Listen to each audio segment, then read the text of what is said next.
முருகனை எங்கள் டைமில் தான் சந்தோஷமாக இருக்கார் அப்படின்ற மாதிரி ஒருத்தர் பேசியிருக்காரு. பேசினது யார், ஏன் அப்படிலாம் பேசியிருக்காரு பார்த்துருவோம் வாங்க.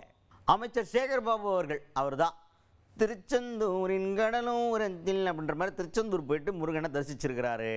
அப்படி தரிசிச்சுட்டு வெளில வரும்போது செய்தியாளர்களை சந்திக்கிறார். சந்தித்ததுக்கப்புறமா அவர் என்ன சொல்கிறாருன்னா, திமுகவுக்கு முருகனுடைய பரிபூர்ண ஆசீர்வாதம் இருக்குது, ஆதரவு இருக்குது, அதனால் நாங்கள் தான் ஜெயிக்க போகிறோம் அப்படின்ற மாதிரி சொல்லியிருக்காரு. அது போக இன்னொரு பாயிண்ட், ஒன்று முக்கியமான பாயிண்ட் சொல்லியிருக்கார்.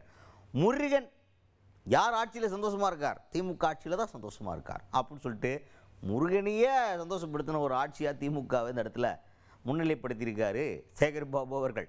முருகர், தமிழ் கடவுள் முருகர் போற்றுகின்ற தமிழ்கட முருகல் பக்கபலமாக இருக்கின்ற தமிழ் கடவுள் முருகர் எல்லா வகையிலேயும் திராவிட மாடல் ஆட்சிக்கு துணையாக இருக்கின்ற இந்த தருணத்தில் நிச்சயமாக திராவிட மாடல் ஆட்சி 2.0 முத்துவேல் கருணாநிதி ஸ்டாலின் தான் வருவார்.